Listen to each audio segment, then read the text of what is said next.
Prampit yang kedua itu saya rasa sudah tercermin kok. Dari permohonan yang dilakukan teman-teman, ya Bang Refli dan lain-lain sebagainya, itu jelas tercermin di situ untuk Prampit yang kedua itu ada juga bahannya separuh masuk ke Prampit pertama. Dan itu tidak dikabulkan kan? Nah, tapi kita lihat aja. Semoga doa saya juga akan mengabulkan seperti Bang Refli katakan tadi bahwa mengabulkan untuk Prampit yang kedua. Pra-peradilan yang kedua ini, Saudara Ade Darmawan, ya, tidak ada kaitannya sama sekali dengan yang pertama. Jadi betul-betul materinya berbeda. Jadi kami mempermasalahkan pasal ya yang digunakan untuk melakukan untuk menersangkakan Roy Suryo. Kami katakan bahwa pasal tersebut tidak memenuhi minimal 2 alat bukti sebagai langkah permulaan untuk menggunakan pasal itu dalam penersangkaan. Nah, ini adalah materi pra-peradilan tentunya. Kenapa kami satu-satu? Karena kami ingin berkonsentrasi penuh agar argumentasi kami adalah argumentasi yang precise, concise, komprehensif. Jadi kami akan buktikan bahwa penggunaan pasal 32 ayat 1 Undang-Undang ITE atau Undang-Undang Nomor 11 tahun 2008 itu tidak pada tempatnya untuk menersangkakan prosedur. Seandainya, ya, kami dari sisi hukum ini dikabulkan, maka kami berharap nantinya jaksa tidak lagi menuntut Mas Roy dengan pasal-pasal yang tidak masuk pasal prosedur, yaitu yang ancamannya 8 sampai 12 tahun. Kemudian perkara eksekusinya ada ketidaksempurnaan, justru itulah yang kami permasalahkan. Jadi bungkus dari penahanan dan lain sebagainya itulah yang kemudian secara faktual, karena ini menjadi sebuah putusan pengadilan, jadi Anda tidak bisa mendinai. Orang saya bilang borgolai saya semua polisi saya bilang memang benar. Kalian mau bunuh Roy Suryo sama Dr. Tifa saya bilang. Semua live kok.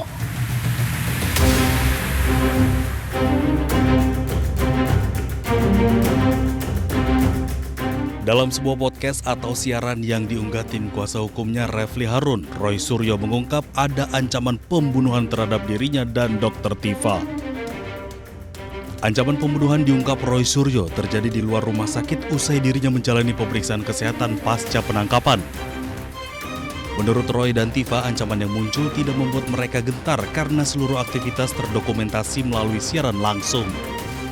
Roy dan Tifa juga menilai ancaman dan intimidasi menunjukkan ada pihak-pihak yang khawatir menghadapi proses pembuktian di pengadilan.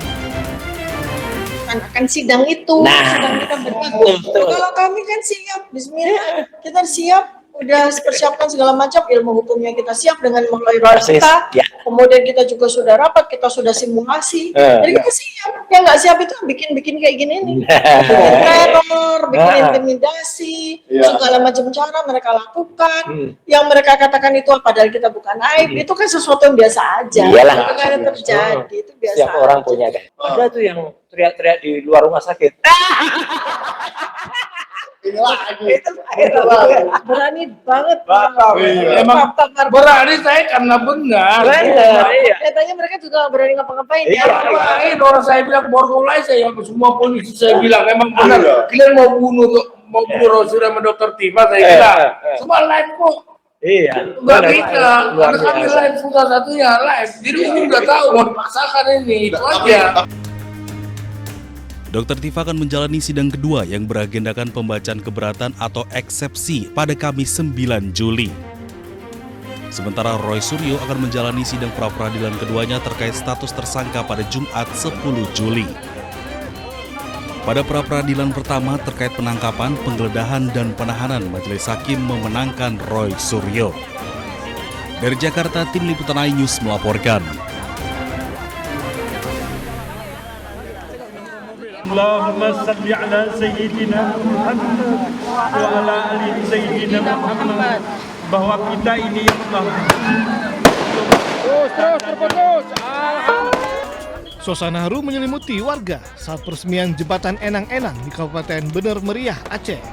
Ribuan warga tumpah ruah bersukacita lantaran jembatan akhirnya bisa dilalui setelah hampir 1 tahun tertutup longsor.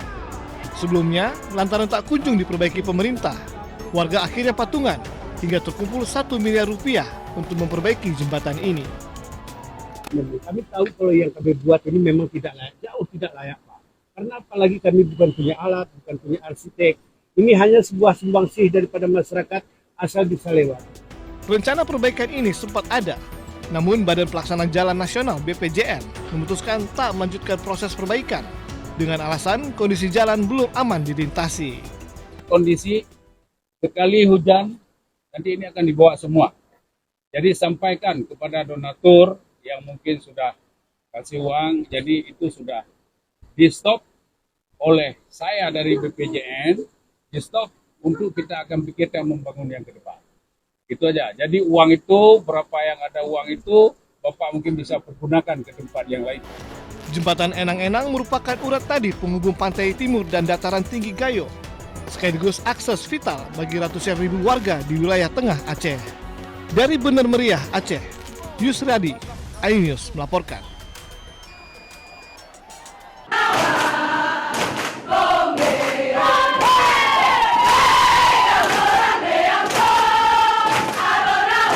Program pelatihan bagi Sarjana Penggerak Pembangunan Indonesia atau SPPI yang akan menjadi manajer di Koperasi Desa Merah Putih dan Kampung Nelayan Merah Putih akan disempurnakan.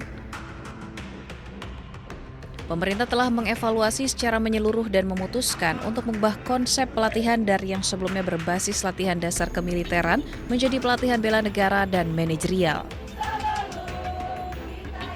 Kami ingin menegaskan bahwa pemerintah menempatkan keselamatan, kesehatan, dan kesejahteraan para peserta sebagai prioritas utama. Kami mendengar, melihat, dan merasakan betul apa yang menjadi kekhawatiran masyarakat serta keluarga peserta.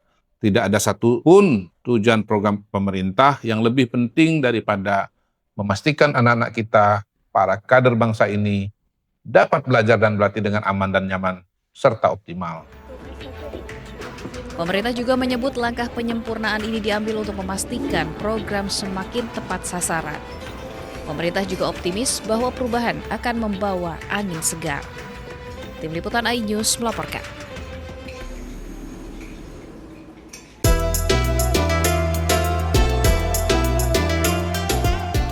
Pemerintah melalui Kementerian Haji dan Umroh mengusulkan biaya penyelenggaraan ibadah haji tahun 2027 naik sekitar 20 juta rupiah menjadi 107.300.000 rupiah per jemaah. Kementerian Haji dan Umroh menyebut kenaikan biaya penyelenggaraan haji tahun 2027 dipicu sejumlah faktor seperti turunnya nilai tukar rupiah terhadap dolar, kenaikan biaya penerbangan, hingga layanan pengurusan visa.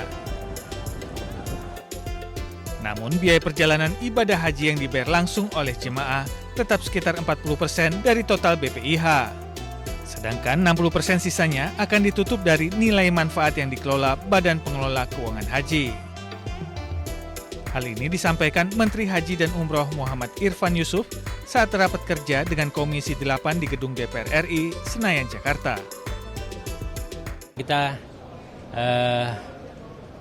sudah mengajukan BPIH yang dengan berat memang terpaksa harus naik karena faktor dolar, faktor aftur, dan pemerintah Saudi sudah meningkatkan layanannya.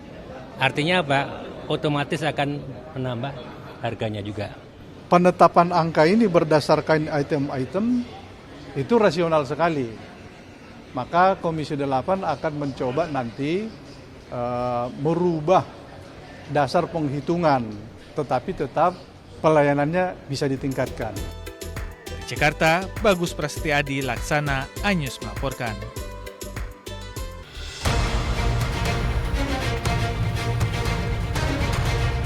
Bak kotak Pandora yang terbuka, tersangka korupsi MBG bertambah lagi.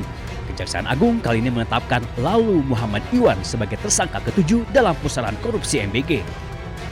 Kejagung menyebut Sekretaris Deputi Bidang Promosi dan Kerjasama Badan Gizi Nasional ini terlibat korupsi penjualan ompreng atau food tray.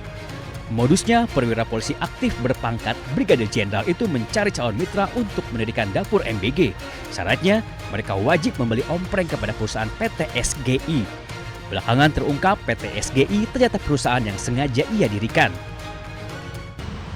Jadi perannya adalah pada tahun 2025, ini saudara LM ini meminta saksi YCS dan RD mendirikan suatu perusahaan ya, dengan tujuan sarana untuk melakukan penjualan alat berupa food tray kepada calon mitra SPBG dengan harga yang sudah ditentukan oleh tersangka LMI ya. Walaupun sudah menetapkan 7 orang tersangka, Ketua Masyarakat Anti Korupsi Boyamin Saiman menyebut jumlah tersangka korupsi MBG kemungkinan akan bertambah. Boyamin juga mendesak Kejagung tidak hanya menetapkan tersangka, tetapi juga harus bisa mengembalikan kerugian uang negara.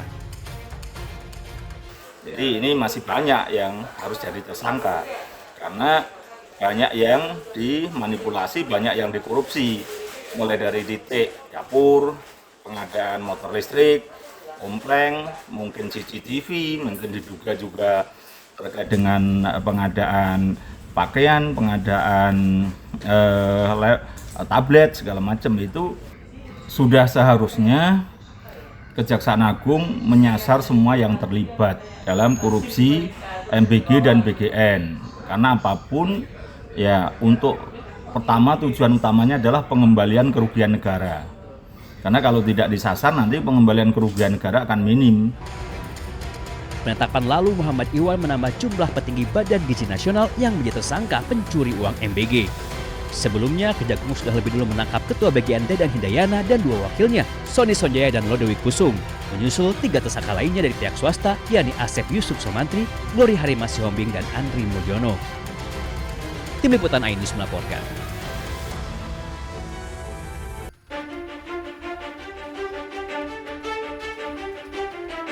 Setelah Kejagung menetapkan polisi aktif berpangkat Brigadir Jenderal lalu Muhammad Iwan sebagai tersangka korupsi MBG, Korps Adi Aksa menyebut ada dugaan keterlibatan oknum anggota TNI aktif dalam pusaran korupsi MBG. Kejagung menyebut oknum TNI berpangkat kolonel itu berinisial BU.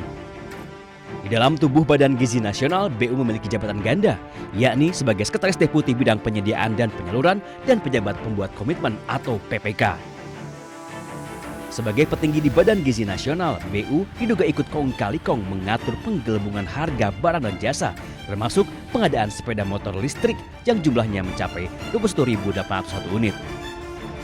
Walaupun sudah menemukan keterlibatan oknum TNI, namun Kejagung tidak bisa serta-merta memproses BU karena masih berstatus TNI aktif. Penanganan terhadap oknum tersebut, yaitu saudara BU, itu dilaksanakan secara koneksitas bersama dengan penyidik pada Jaksa Agung Muda Militer. Jadi perkara itu termasuk sepeda motor ya, pengadaan sepeda motor itu karena ada keterlibatan oknum TNI aktif. Mendengar anggota yang diduga terlibat korupsi MBG, Mabes TNI langsung buka suara. Kapuspen TNI Brigjen Muhammad Nas menyebut terkait masalah BU akan berkoordinasi dengan Kejagung. Jika terbukti korupsi, maka BU akan ditindaklanjuti sesuai ketentuan hukum. Dalam lingkaran korupsi MBG, Kejagung telah menetapkan 7 orang tersangka, 4 orang petinggi Badan Gizi Nasional, 3 lainnya dari pihak swasta. Tim Liputan Ainus melaporkan.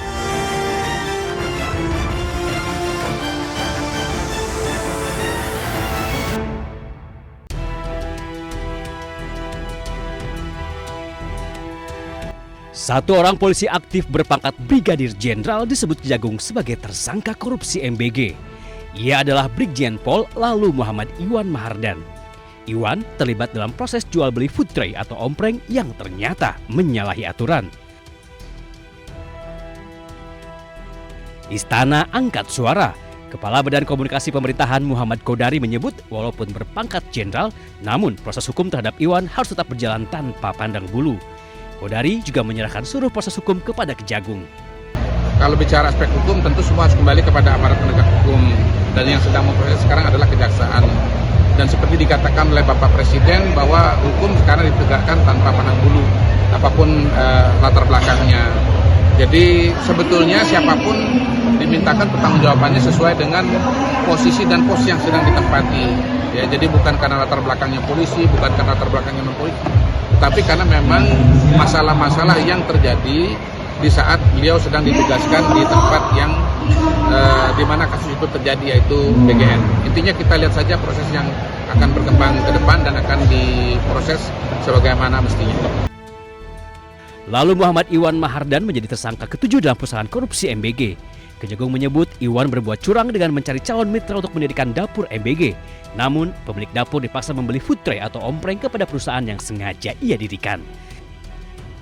Selain Iwan, Kejagung sudah menetapkan 6 tersangka lainnya, 3 diantaranya petinggi Badan Gizi Nasional. Mereka diduga kong kali kong dalam praktek jual beli dapur MBG. Tim Liputan iNews melaporkan.